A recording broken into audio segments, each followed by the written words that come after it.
gitu, yang aku pikir itu susah gitu kan. Ya buatnya gimana biar enak. Iya, sebenarnya kita kan tinggal kita ngolah ya kan.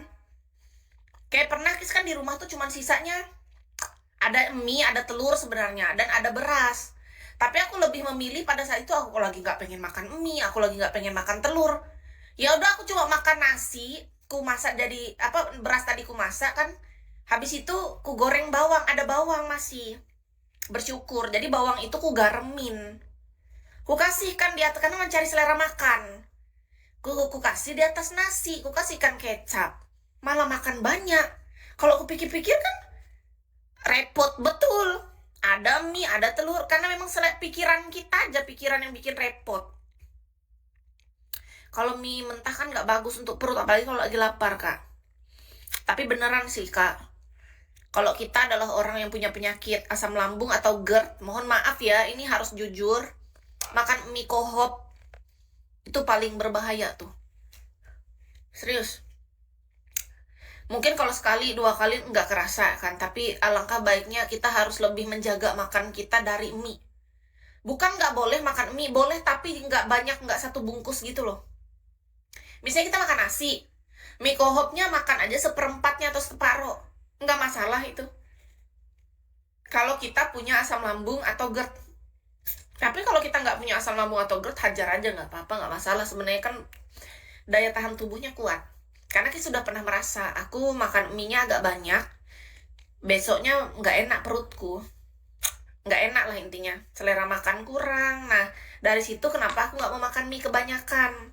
Ketika yang di stok di rumah cuma ada mie, telur, nasi, otomatis aku lebih milih telur. Telur habis nih cuma ada nasi doang. Ya udah masak nasi sama bawang goreng doang, malah lebih aman. Nasi, bawang goreng. Kalau ada tomat malah lebih enak, serius beda ya. Kalau cuma bawang goreng doang kurang seger kan. Nah, kita campurkan sama tomat. Ada asem-asemnya dikit tuh pas rasanya. Kis rasa ya, aku ngerasa jadi aku pengen ngolah jadi enak nih, yang ada cuma nasi putih. Oke. Ku buatlah bawang goreng tadi, kasih garam dikit, terus terakhirnya masukin tomat. Karena Kis pernah tomat nggak punya, jadi cuma ada bawangnya doang. Ku kasihkan bawang, ada yang kurang nih. Ternyata tomat itu ngaruh banget untuk ada rasa asemnya tuh.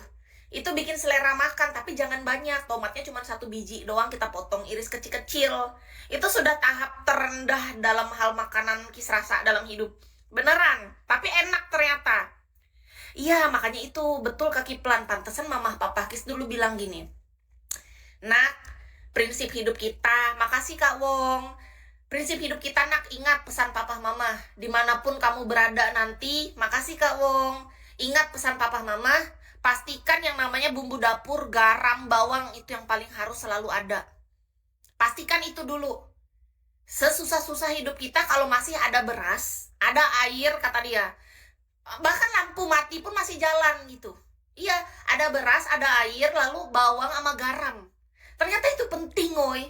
Aku pernah di titik yang paling sulit itu, aku masak nasi, aku gak selera makan kan. Ku goreng lah bawang, kasih garam dikit. Kok ada yang kurang ya? Apa ya beda rasanya? Habis itu kedepannya aku belikan tomat. Ternyata tomat ngaruh. Tomat ngaruh. Beneran.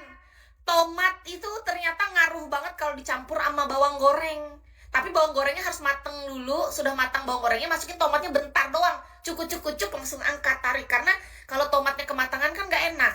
Tomatnya cuma dimasukkan bentar doang. Bunyi dia masuk ke bawang tadi. Kita langsung tarik. Oh, kok enak. Padahal kalau dilihat-lihat cuma nasi, bawang sama tomat itu tok. Dan itu Kis makan kalian tahu gara-gara pemasukanku ini kok ini ya belum masuk lagi nih penambahan saldo. Jadi kita bertahap makan tetap itu terus tiap hari. Astaga, ya Allah. Tapi hidup aja nih buktinya. Ternyata enggak apa-apa, boy. Kita makan dengan menu yang sama. Lah emang benar. Kita makan menu yang sama, hanya nasi sama bawang sama tomat tok gitu. Ternyata kita hidup aja. Ternyata itu makanan tuh bagus aja gitu. Beneran. Kalau kita berada di titik kita sadar kita punya asam lambung atau mungkin GERD kan lebih tinggi tuh. Pastikan makan mie itu secukupnya aja. Karena itu bukan solusi. Beneran. Kalau ada telur, ya oke telur, tapi kan gak mungkin telur tiap hari juga. Lebih bagusan kalau dari tubuh Kis menerima dia kalau nasi sama bawang goreng sama tomat tadi lebih nerima dia. Tubuhku bener-bener menolak mie yang terlalu banyak. Kalau telur juga tubuhku mungkin merasa kurang nyaman. Akhirnya ternyata cuma nasi, tok sama bawang. Dikasih garam dikit. Pernah Kis masak bawang tanpa garam ceritanya. Ternyata nggak enak. Iya, makan mie pakai nasi juga enak. Bisa, boleh. Asalkan nggak sering. Mie kuah biasanya Kis kasih nasi enak tuh. Atau mie goreng pakai nasi. Seminggu langsung kurus. Tolong.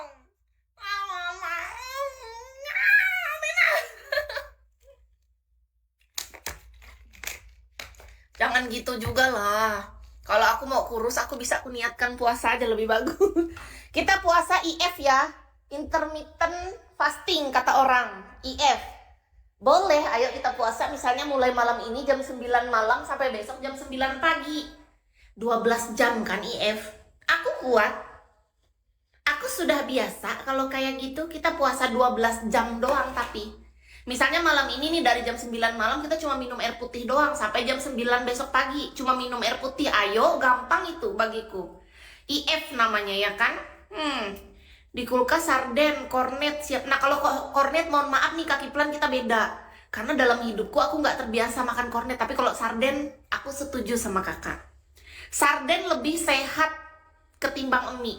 Tapi Kis pernah masak sardennya dicampur sama Indomie goreng juga enak pakai nasi. Jadi kita makan nasi sedikit dicampur sama Indomie campur sarden tadi itu enak. Beneran. Kita masak sarden, dibuat pedes sedikit cabenya 2 gitu Kis biasanya kan sama bawang putih udah wangi dia. Habis itu kita campur sama Indomie goreng. Itu kalau enggak gini, cara menghilangkan amis. Oke. Kak Samuan terima kasih kejujurannya. Sarden itu memang kalau salah masaknya amis. Kis sudah menemukan cara masak sarden yang gak amis. Jadi pisahkan dulu antara kuah sarden sama sardennya. Sama daging sardennya itu kan kita pisahkan ikannya. Dipisahkan kuahnya, pisahkan di gelas lain. Habis itu untuk bumbunya harus lengkap Kak. Apa bumbunya? Kita pakai bawang putihnya agak lebih banyak. Bawang merahnya diiris. Bawang putihnya digeprek aja. Lalu